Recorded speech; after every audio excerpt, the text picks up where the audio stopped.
हर Har Mahadev. Good morning guys. आज है मेरा डे 10 मेरे 108 दिन के बैडमिंटन और पुशअप चैलेंज का। मैं हो गया हूँ रेडी। नमस्ती भी आज हो गई है रेडी। इसकी आज जगन्नाथ यात्रा के उपलक्ष्य में इसके स्कूल में एक फंक्शन, तो ये उस हिसाब से रेडी हो गई है। अभी जल्दी से मुझे करेगी प्यारू और फिर हम चलते हैं अपने एरिना में। बाय बाय, मिलते हैं। तो दोस्तों, एज यूजुअल मैं पहुंच जाता हूं एरिना में और अपना वार्म अप का सेट नंबर 1 स्टार्ट कर देता हूं। स्टार्ट होती है मेरी 2 राउंड की रनिंग के साथ में। 2 राउंड में स्लो रन करता हूँ, बहुत तेज़ रन नहीं करता हूँ क्योंकि बहुत ज़रूरी होता है वार्म अप करना एरिना में जाके। और कुछ स्किप जंप्स करता हूँ, फिर मैं थोड़ा आर्म्स को स्ट्रेच करता हूँ, आर्म रोटेशन करता हूँ। इससे पहले मैंने जंपिंग जैक कर लिए होते हैं, हालांकि वीडियो क्वालिटी अच्छी नहीं होती है तो मैं यहाँ पे शेयर नहीं कर पाता हूँ। यहाँ पे मैं पुशअप्स का अपना फर्स्ट सेट करता हूँ, जिसमें मैं 25 पुशअप्स करता हूँ और अच्छे से हो जाते हैं मेरे 25 पुशअप्स। फिर मैं वार्म अप का सेट 2 करता हूँ, जिसमें मैं नी टच करता हूँ और बाकी की एक्सरसाइज करता हूँ। तो वार्म अप करना बहुत ज़रूरी है क्योंकि सिर्फ गेम पे फोकस करना ज़रूरी नहीं होता है। वार्म अप से क्या होता है कि आपकी बॉडी रेडी होती है, बॉडी और माइंड दोनों ही रेडी होते हैं और इससे मूवमेंट का इम्प्रूवमेंट होता है। तो 2 राउंड का मेरा वार्म अप हो गया होता है अच्छे से, ऑलमोस्ट 5 से 7 मिनट का। उसके बाद मैं अपना पुशअप्स का सेट 2 करता हूँ। 15 पुशअप्स मेरे यहाँ पे कंप्लीट हो जाते हैं। उसके बाद सबसे ज़रूरी होती है नॉकिंग किसी भी गेम में। तो नॉकिंग से हमारा हैंड आई कोऑर्डिनेशन बनता है और शटल अच्छे से हम देख पाते हैं और रैकेट के साथ भी बैलेंस बनता है। तो आनंद भाई आ गए होते हैं, नयन भाई आ गए होते हैं और राहुल और मैं तो साथ ही जाते हैं अपने घर से। तो हम लोग अच्छे से नॉकिंग करते हैं, एक अच्छी रैली करते हैं नॉकिंग की। और नॉकिंग के बाद फिर हम लोग अपना गेम 1 चालू करते हैं। और यहाँ पे अभी हमारा नॉकिंग चालू थी, उसके बाद हमारा ये गेम 1 चालू हो जाता है यहाँ पे। तो गेम 1 काफ़ी अच्छा रहता है। वैसे तो पहला जो हमारा गेम रहता है कभी भी उसमें जो रैलीज़ होती हैं वो बहुत लंबी नहीं होती हैं। और पहला गेम वैसे भी कोई परफेक्शन के लिए तो होता नहीं है। एंड इससे क्या होता है, हमें रिदम मिलता है, एक स्टार्ट में एक रिदम मिल जाता है। और जैसा कि मैंने आपको पहले भी बताया है कि हम लोग कोई प्रोफेशनल प्लेयर नहीं हैं, हम लोग सब वर्किंग प्रोफेशनल्स हैं। कोई सीए है, कोई रियल एस्टेट में है, मैं भी खुद रियल एस्टेट में हूँ और नयन भाई टीसीएस में जॉब करते हैं। तो हम लोग ऐसे लोग हैं जो सिर्फ फिट रहना चाहते हैं और काम के साथ साथ 1 घंटा आप मॉर्निंग में खुद को देते हैं। तो ये हमारा गेम 1 था जिसमें हमारी कुछ अच्छी रैलीज़ भी हुई थी, जो मैंने यहाँ पे थोड़ी स्लो की हैं। ये एक अच्छी रैली थी यहाँ पे और राहुल का एक बहुत अच्छा स्मैश आया था यहाँ पे।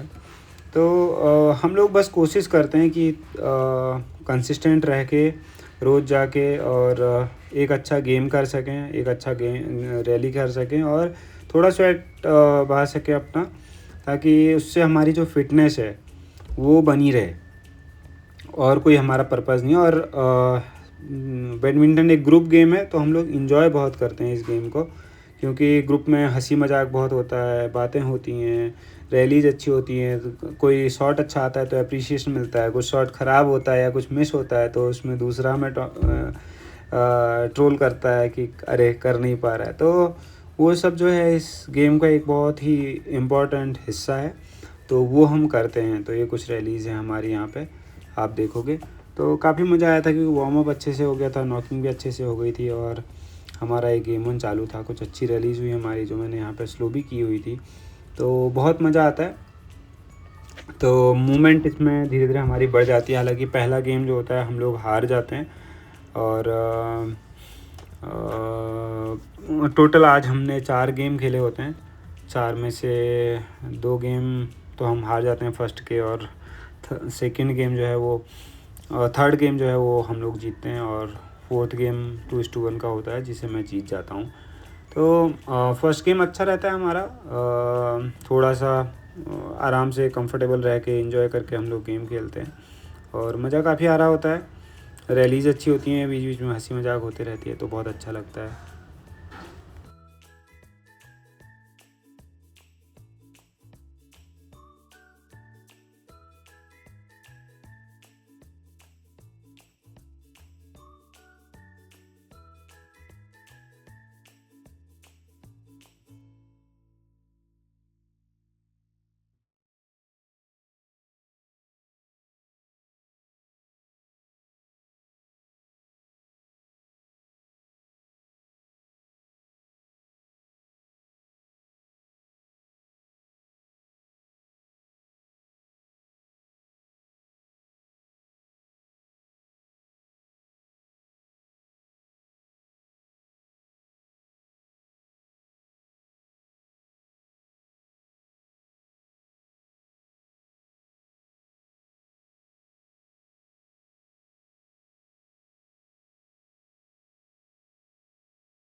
तो यहाँ पे हमारा गेम जो है 1 फिनिश हो जाता है और उसके बाद सब लोग थोड़ा रेस्ट लेते हैं, तो मैं अपना एक राउंड और कर लेता हूँ पुशअप्स का और मेरे 65 पुशअप्स यहाँ पे कंप्लीट हो जाते हैं। उसके बाद हमारा गेम 2 चालू हो जाता है। गेम 2 में हम लोग कोड चेंज कर लेते हैं और कोड चेंज करने के बाद वो आ जाते हैं कोड पे। इसमें भी रैलीज़ काफ़ी अच्छी होती हैं, हालांकि ये गेम भी हम लोग हार गए होते हैं, बट ये गेम काफ़ी क्लोज होता है। 21-17 का ये गेम होता है हमारा और रैलीज़ काफ़ी बढ़िया होती हैं इसमें। इस गेम में काफ़ी इन्जॉय करते हैं हम इस गेम को भी। और कुछ रैलीज़ हैं जो अच्छी हुई हैं तो मैंने यहाँ पर उनको स्लो कर दिया है। हालांकि जैसे मैंने पहले भी बोला, हम लोग कोई बहुत प्रोफेशनल प्लेयर्स नहीं हैं, बट कुछ कुछ रैलीज़ अच्छी आती हैं तो अच्छी होती आती हैं तो बहुत मज़ा आता है और काफ़ी इन्जॉय करता है ग्रुप एज ए होल। तो ये कुछ रैलीज़ आपके लिए। तो दूसरा गेम होने तक हमारा जो पूरी एक्चुअली बॉडी जो है वो पूरे अच्छे से वार्म अप हो जाती है, तो ये भी एक रीज़न होता है कि हमारी जो रैलीज़ होती हैं वो अच्छी हो रही होती हैं। और एक चीज़ मेरे को बहुत अच्छी लगती है बैडमिंटन खेलते हुए, जो है कि हर सेकंड में आपको एक डिसीज़न लेना होता है और हर एक सेकंड में सोच के आपको एक अपना शॉट खेलना होता है और अगर आपने सही सोचा है तो फिर आपके शॉट्स काफ़ी अच्छे आने लगते हैं। और अगर आप थोड़ा सा भी मिस्टेक होती है तो आप सामने वाली टीम को मौका दे देते हो कि वो स्कोर कर लें। तो इससे होता क्या है कि आपके लिए भी एक लर्निंग हो जाती है और आप भी सीखते हो। और अगर आपने ये सही से डिसाइड नहीं किया कि कहाँ मारना है, कब मारना है, धीरे धीरे खेलना है या तेज़ खेलना है या स्मैश करना है या फिर ड्रॉप करना है, तो अगर वो फ़ैसला अगर आपका सही नहीं है या वो डिसीज़न आपका सही नहीं है तो दूसरे सामने वाले को वो मौका आप दे रहे होते हो अपने डिसीज़न की वजह से कि वो स्कोर कर जाए। तो ये एक बहुत क्रिटिकल चीज़ है जो मुझे बहुत अच्छी लगती है बैडमिंटन में, क्योंकि ये सिर्फ़ एक आपके स्टेमिना का गेम नहीं है, ये एक गेम है आपके दिमाग का भी, जिसमें दिमाग का प्रेजेंस ऑफ माइंड होना बहुत ज़रूरी है। 2 गेम हो गए होते हैं और उसके बाद फिर हमारा गेम 3 चालू होता है और इस बार हम लोगों ने साइड चेंज कर ली होती है अपनी। और गेम 3 भी काफ़ी अच्छा रहता है और जैसे मैंने बोला कि गेम 2 में हमारी बॉडी पूरी अच्छी तरीके से वार्म अप हो जाती है और हालांकि थर्ड गेम आते आते थोड़ा सा थकान सी भी होने लगती है, तो बॉडी बोलती है कि थोड़ा सा और अगर रेस्ट मिल जाए तो वो ज़्यादा बेटर है। तो तीसरा गेम भी अच्छा रहता है और यहीं पे एक असली जो चैलेंज होता है कि अभी 2 गेम तो हम लोग हार चुके थे, तो हमने बोला तीसरे गेम में थोड़ी मेहनत करके अच्छे से हमें जीतना है। हालांकि राहुल लोगों ने बोला था कि हर कॉर्नर में और हर साइड से तुम लोगों को हम हराएंगे, लेकिन ये थोड़ा सा गेम हम लोगों के लिए अनप्रेडिक्टेबल जाता है और गेम 3 हम लोग जीत जाते हैं। तो काफ़ी अच्छा गेम होता है और कुछ रैलीज़ आप देखोगे यहाँ पे। तो गाइज़ हमारा गेम चालू होता है और कुछ कुछ तो शॉट्स हमारे बहुत अच्छे आते हैं और ऑब्वियसली ये गेम है तो उसमें कुछ शॉट अच्छे आएंगे और उनको देख के लगेगा कि हाँ बहुत अच्छा किया, उससे एड्रेनलिन रश बहुत अच्छा आता है। और कुछ कुछ शॉट ऐसे भी आते हैं जिनको देख के लगता है कि यार क्या मैं बहुत गंदा खेल रहा हूँ, और बट ये रहता है कि चलो नेक्स्ट पॉइंट में वो सेम मिस्टेक ना करूं, वो रियलाइजेशन होना बहुत ज़रूरी होता है। तो ये एक रियलाइजेशन का भी गेम है। तो बैडमिंटन जो है जो सारे गेम हमारे हो रहे थे आज, सब कुछ ये टेस्ट हो रहा था हमारा, precision, patience, timing, decision making, ये सारी चीज़ें होती हैं। हालांकि जब खेल रहे होते हैं तो हमें इन सब चीज़ों का पता नहीं होता है, बट जब मैं ये वीडियो बना रहा था तो मेरे को रियलाइज़ हुआ कि अब कितनी सारी चीज़ें एक ही गेम में हो रही थी और शायद यही एक रीज़न था जिसकी वजह से गेम को बहुत इन्जॉय किया और मेरा विक्ट्री डांस हुआ।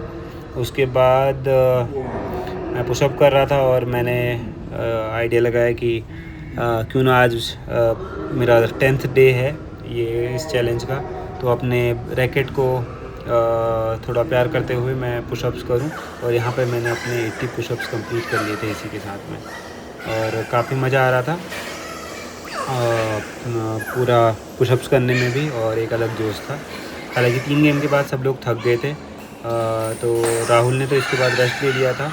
और चौथा गेम हुआ जिसमें आनंद भाई और देवेंद्र भाई की एक टीम थी और मैं अकेले था। तो ये भी गेम भी काफ़ी अच्छा हुआ था, लेकिन मेरे ख्याल से जैसे मैंने आपको बताया कि थर्ड गेम में ही काफ़ी थक गए थे, तो चौथे गेम आते आते आनंद भाई और देवेंद्र भाई थोड़ा सा थक ज़्यादा गए थे, तो इसलिए 1-2 का गेम खेला और ये गेम मैं जीत गया था। ये सिर्फ 11 पॉइंट का ही गेम था, बट गेम चाहे कितने भी पॉइंट का हो और कितने भी दिन का हो, कितने भी पॉइंट्स का हो और कितने भी देर का हो, बहुत अच्छा रहता है।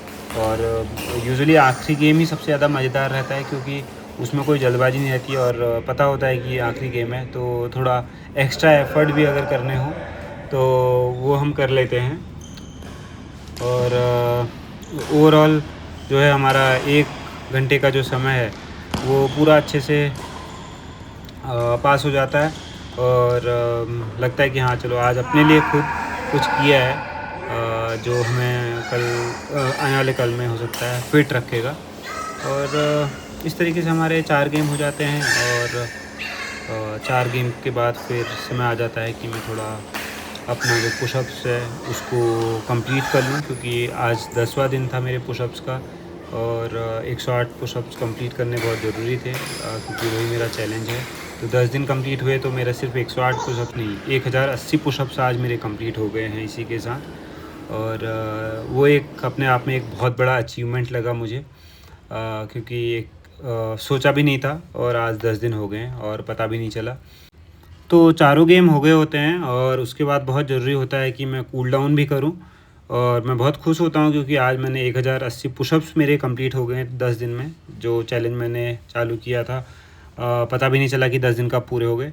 तो कूल डाउन भी बहुत ज़रूरी है, जैसे वार्म अप बहुत ज़रूरी है, और बहुत ज़रूरी है कि कूल डाउन करते समय अपनी सांस को कंट्रोल में रखना और सांसों को ना रोकना, और लोअर बैक की थोड़ी एक्सरसाइज करना बहुत ज़रूरी होता है।